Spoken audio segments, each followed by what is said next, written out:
मान्यवर. मी प्रथम आणि गावातले नागरिक सर्वांचं मी पहिल्यांदा माफी मागतो. मी लेट झालो. काय ते पोलिसांना आमच्याकडे काहीतरी प्रकरण येत असतात. कालचं एक प्रकरण आलेलं होतं त्या गुन्ह्यासंबंधात. तर आता माझं परत चव्हाण साहेबांची बोलणं झालं, त्यामुळे थोडा उशीर झाला. आणि दुसरं इथे आल्यावर आमच्या संदीप यांनी रस्ता चुकवला, आम्हाला फार राजदेर रोडला घेऊन गेले. तिथून परत इकडे आलो, त्यामुळे खूप उशीर झाला. त्याबद्दल मी माफी मागतो तुमची. माझ्यामुळे तुम्हाला खोळंबा झाला आणि बाकीचे गावातले लोक गेले वाटतं ना. बरं, आज संविधान दिवस आहे. संविधान दिवसाच्या सर्वांना शुभेच्छा. आपल्या संविधान हा नुसतं कायद्याचं पुस्तक नाहीये, तर त्यात सर्वांना समानता, स्वातंत्र्य, बंधुता याच्या बाबतीत जे मार्गदर्शन केलं आहे, त्याला तुमचे मूलभूत तसे कर्तव्य पण आहेत की आपण जे काय कर्तव्य ते जर सर्वांनी कर्तव्य पाळले तर संविधानात जे अपेक्षित आहे ते होणार. दुसरं महिलांच्या बाबतीत आता भरपूर प्रकार याचे गुन्ह्यांचे वगैरे असतात. महिला सुरक्षित असले तर महिलांच्या बाबतीत महिलांना शिक्षण झाल्यानंतर पुढे आलं. महात्मा ज्योतिबा फुले नंतर आपल्या सावित्रीबाई फुले यांनी शिक्षण आहे, त्यामुळे महिलांचं हे झालं. तर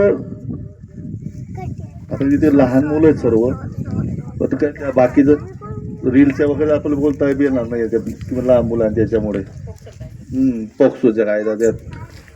आता तुमच्या बाकीच्या त्या मुली मोठ्या असतील त्या बाबतीत असेल तर वयाच्या 18च्या आत जर मुली असतील आणि त्यांना जर कसं कोणी हे करत असेल तर छळ वगैरे करत असेल किंवा कोणी त्रास देत असेल तर त्यात पोक्सो कायद्याप्रमाणे गुन्हा दाखल होतो. आणि पोक्सो कायद्याने खूप संरक्षण दिलेलं आहे. आताच मालेगावच्या डोंगराळे गावची घटना घडलेली आहे, त्यामुळे विनंती आहे की आपल्या लहान मुलं वगैरे यांच्यावर लक्ष असू द्यावं. त्यांना बॅड टच, गुड टच या बाबतीत थोडंसं आपण आई म्हणून थोडंसं लक्ष दिलं. दुसरं वडिलांनी पण मुलींकडे म्हणा मोबाईल वगैरे देणं. सध्या मोबाईलचं प्रमाण खूप वाढलेलं आहे. मोबाईल जेवढा चांगला आहे तेवढा वाईट पण आहे. मोबाईलमध्ये आता कसं आहे, इंटरनेट वगैरे आणि ते इंस्टाग्राम, फेसबुक काही व्हिडिओ असतात. तर तेवढी काळजी घ्या की मुलींना मोबाईल शक्यतो देऊच नका. ते काय आता माझा मुलगा पण आता 12वीला आहे, पण मी त्याला अद्यापपर्यंत मोबाईल त्याला हात सुद्धा लावू देत नाही, की मोबाईलला अलाउच नाही त्याला केला मी. तसंच मोबाईलवर थोडंसं हे ठेवा. पोक्सो कायद्याच्या बाबतीत म्हटलं, आता मी वणीला असताना जी 3.5 तिथे वर्ष होतं त्यावेळेस काय होतं, तिथे कॉलेज होतं मॅडम, शाळा कॉलेज होते आणि गाव मोठं आहे, बस स्टँड आहे.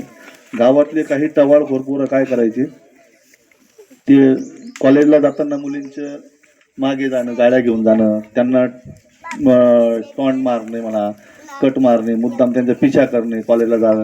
कॉलेज सुटल्यावर बी तेच करायचे, बस स्टँडवर जायचे. मग खेड्यातली मुली यायच्या. मग मी त्यांना त्यावेळेस काय केलं, मग मी सकाळी जेव्हा कॉलेज चालू असताना किंवा संध्याकाळी कॉलेज सुटेल किंवा बस स्टँडला राऊंड मारणं माझं कंटिन्यू राहायचं.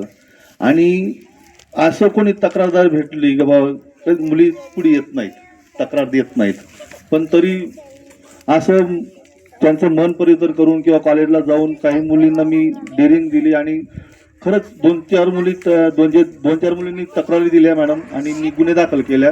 गुन्हे दाखल केल्यानंतर ते जे मुलं 4-4, 5-5 महिने जेव्हा जेलला गेले आणि 2 गुन्ह्यामध्ये शिक्षा पण लागली पोक्सोच्या.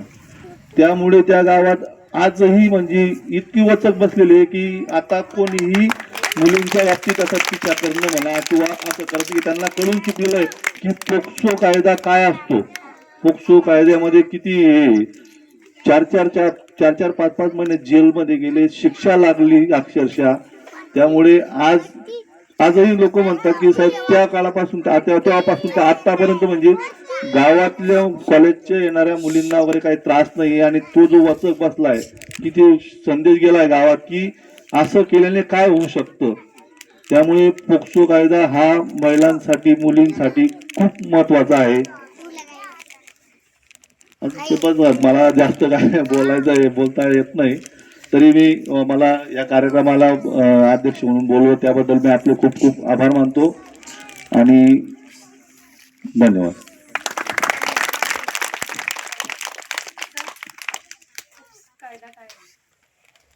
पोक्सो म्हणजे लैंगिक अपराधापासून बालकांचे संरक्षण अधिनियम. लहान मुलं जे अल्पवयीन असतात 12 वर्षाचा 18 वर्ष